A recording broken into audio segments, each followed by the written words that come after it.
Hello students, my self Sachin Kumar, department of physics, Meerut college Meerut. तो हम आपको पढ़ाएंगे बीएससी फर्स्ट ईयर फिजिक्स का फर्स्ट पेपर, जिसका टाइटल है mechanics and wave motion. Students, CCS university का जो पैटर्न है, एग्ज़ाम का पैटर्न, उसमें आपके हर यूनिट से 2 क्वेश्चन आएंगे, जिसमें से आपको एक क्वेश्चन करना होगा 7.5 मार्क्स का। और इस पेपर में 4 यूनिट्स हैं, तो आपको 4 लॉन्ग क्वेश्चंस करने हैं, यानी आप 30 मार्क्स इससे अचीव कर सकते हैं। इसके साथ ही 10 क्वेश्चन शॉर्ट क्वेश्चंस आएंगे जो 2 मार्क्स के होंगे, और उससे आप 20 मार्क्स अचीव कर सकते हैं। इस तरीके से ये जो पूरा पेपर है वो आपका 50 मार्क्स का होगा।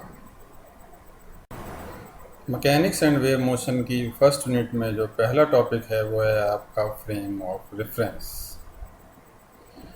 तो किसी भी बॉडी के मोशन को डिस्क्राइब करने के लिए हमें यह जानना आवश्यक है कि बॉडी का जो मोशन है किसकी रेस्पेक्ट में मेज़र किया गया है।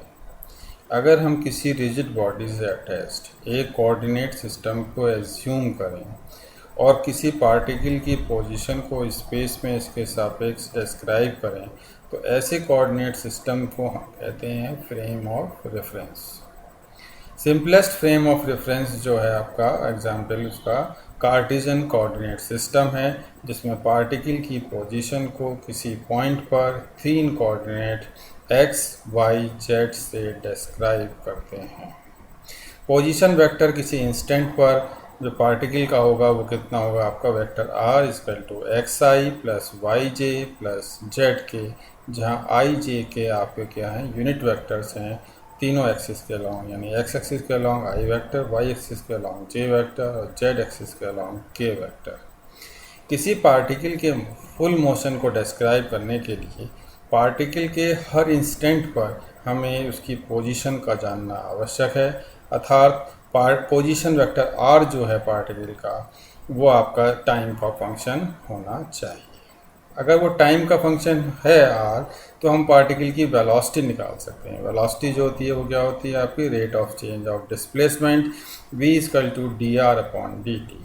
तो हम वेक्टर r को अगर डिफ्रेंशिएट करें टाइम के रेस्पेक्ट में, तो क्या आ जाएगा आपका D X by D T I plus D Y by D T J plus D Z by D T K. इसी तरीके से हम एक्सीलरेशन निकाल सकते हैं पार्टिकल का, vector a equal to d two are over D T square बराबर d two x over D T square i plus d two y over D T square j plus d two y over D t z square. किसी भी event के complete identification के लिए हमें उसके position coordinate चाहिए और हमें टाइम कोऑर्डिनेट चाहिए। पोजीशन कोऑर्डिनेट क्या होंगे आपके X Y Z, time coordinate क्या होता है टी। तो हमें यानी 4 कोऑर्डिनेट्स चाहिए, 4 कोऑर्डिनेट्स चाहिए एक्स वाई जेड और टी। तो ऐसा रेफरेंस फ्रेम जिसमें 4 कोऑर्डिनेट्स होते हैं वो कहलाता है आपका space time frame of reference, क्योंकि इसमें एक्स वाई जेड जो कोऑर्डिनेट हैं वो स्पेस के हैं और टी क्या कहलाता है, आपका टाइम कोऑर्डिनेट कहलाता है। तो हम ऐसे फ्रेम ऑफ रेफरेंस को बोलते हैं space time frame of reference. Frame of reference आपके 2 टाइप्स के होते हैं, इनर्शियल फ्रेम ऑफ रेफरेंस और non inertial frame of reference. तो फर्स्ट है आपका इनर्शियल फ्रेम ऑफ रेफरेंस, यानी ऐसा रेफरेंस फ्रेम जिसमें न्यूटन के first law and second law का पालन होता है, यानी सेकंड लॉ को होल्ड करते हैं, उसे हम इनर्शियल फ्रेम ऑफ रेफरेंस कहते हैं। इस फ्रेम में अगर कोई बॉडी रेस्ट में है तो रेस्ट में ही रहती है, और अगर uniform motion straight line motion कर रही है तो यूनिफॉर्म स्ट्रेट लाइन मोशन करती रहती है, क्योंकि उस पर कोई एक्सटर्नल फोर्स नहीं लगाया जाता है। ऐसे फ्रेम को हम इनर्शियल फ्रेम ऑफ रेफरेंस बोलते हैं। तो एक्सीलरेशन जो होगा इन फ्रेम ऑफ रेफरेंस में ए, वो आपका D V upon D T होता है, rate of change of velocity is called acceleration, यानी कि D two are over D T square वो कितना होगा, 0 होगा। इनर्शियल फ्रेम ऑफ रेफरेंस को हम गैलीलियन फ्रेम ऑफ रेफरेंस भी कहते हैं, क्योंकि इसको गैलीलियो ने सबसे पहले एक्सप्रेस किया था। एक्सपेरिमेंट शो करते हैं कि स्टार्स के साथ जो फ्रेम फिक्स्ड हैं वो आपके इनर्शियल फ्रेम कहलाते हैं, जबकि जो अर्थ के साथ फिक्स्ड फ्रेम है वो आपके इनर्शियल फ्रेम नहीं है, क्योंकि अर्थ अपनी एक्सिस पर रोटेट करती है। Non inertial frame of reference, ऐसे रेफरेंस फ्रेम जिसमें न्यूटन के फर्स्ट और सेकंड लॉ का पालन नहीं होता, नॉन इनर्शियल फ्रेम कहलाते हैं। यानी कि जो फ्रेम ऑफ रेफरेंस न्यूटन्स के फर्स्ट लॉ और सेकंड लॉ को होल्ड नहीं करते, वो आपके non inertial frame of reference कहलाते हैं। इन फ्रेम ऑफ रेफरेंस में अनआइसोलेटेड बॉडी एसिलेट करती है, यानी एसिलेटेड फ्रेम्स आपके क्या कहलाते हैं, नॉन इनर्शियल फ्रेम कहलाते हैं। इसके बाद आपका टॉपिक आता है न्यूटन्स लॉ ऑफ मोशन।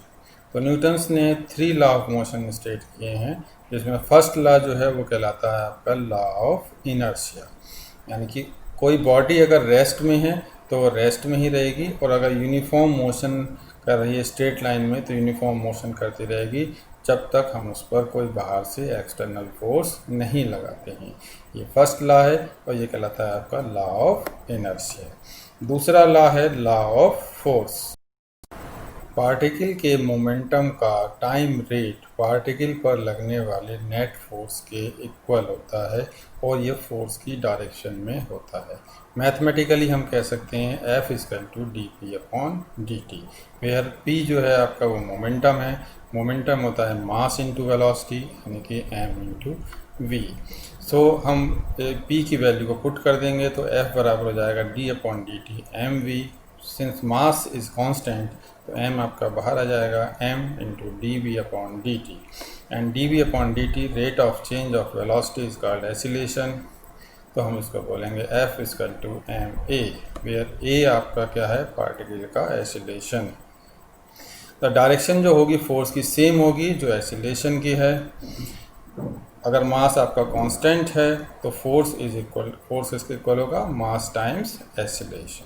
तो ये कहलाता है आपका लॉ ऑफ फोर्स। तीसरा लॉ है law of action and reaction. किसी भी बॉडी पर लगने वाला फोर्स उसकी सराउंडिंग में जो बॉडीज़ हैं उसके साथ जो उसका इंटरेक्शन है उसकी वजह से उस बॉडी पर फोर्स लगते हैं।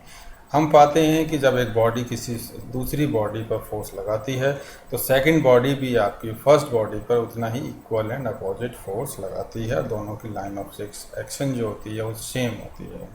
जो दो फोर्सेस इस इंटरेक्शन, हर इंटरेक्शन में जो दो फोर्सेस इंक्लूड होते हैं, एक को हम बोलते हैं एक्शन और अदर कहलाता है आपका रिएक्शन। इस प्रॉपर्टी को न्यूटन ने स्टेटेड किया अपने थर्ड लॉ में, to every action there is equal and opposite reaction. Thanks.